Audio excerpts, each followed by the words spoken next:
to work on some rolling today with a partner.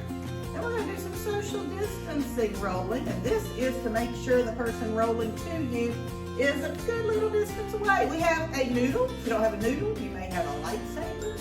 You may have a piece of string that you can use. But whatever you use, you want to make sure that you use it to maintain distance. I don't want her to try to roll between my feet being so close together. We need a little distance between us. So I'm going to put out the noodle. She has to roll from at least that far away. She's trying to roll between my feet. If she makes it between my feet, she gets 2 points. If it hits my feet and then rolls through, she gets 1 point.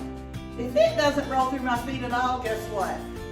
She's getting 0 points. All right, Miss Phillips. And each person is going to do it for 1 minute, and you're going to count your score, and whoever has the most after their 1 minute is the winner. All right, and remember your rolling tips. Ball in one hand.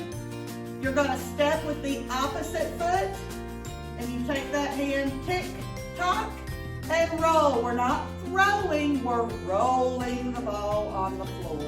All right, ready? Yep. Whoa, 2. Good job, Miss Phillips. All right, I'm going to put the noodle, show her she's got to be at least that far away.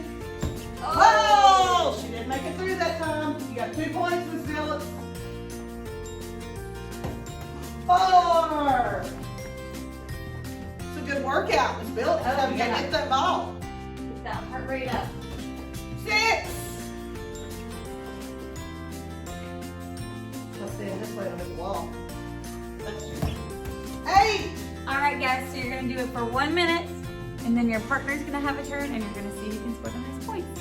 Have fun.